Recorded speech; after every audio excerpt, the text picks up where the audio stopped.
Hello everyone, Telugu సాహిత్యం పట్ల ఆసక్తి కలిగి ఉండి మీ మధురమైన కథలతో పాటు స్వరాన్ని కూడా యూట్యూబ్కి అందించాలి అనుకుంటే 9573456006కి SMS చేయండి.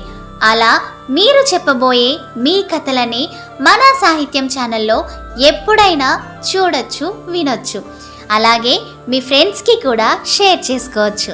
ఆలస్యం చేయకండి. మన సాహిత్యం ఛానల్లో ఈరోజు మనం చెప్పుకోబోతున్న కథ దూరం దగ్గర. కథ రాసిన వారు ఆర్సి కృష్ణస్వామిరాజు, చదువుతున్నవారు బివి సుకన్య. ఓ విదేశీయుడు భారతదేశంలోని దేవాలయాల ప్రాశస్త్యాన్ని అంతర్జాలం ద్వారా తెలుసుకున్నాడు. శేషాచలం కొండల్లో నెలవై ఉన్న శ్రీ వెంకటేశ్వర స్వామి అతడిని ఆకర్షించాడు. వెంటనే స్వామిని దర్శించుకోవాలి అనిపించింది. అనుకున్నదే తడువుగా చెన్నై విమానం ఎక్కాడు.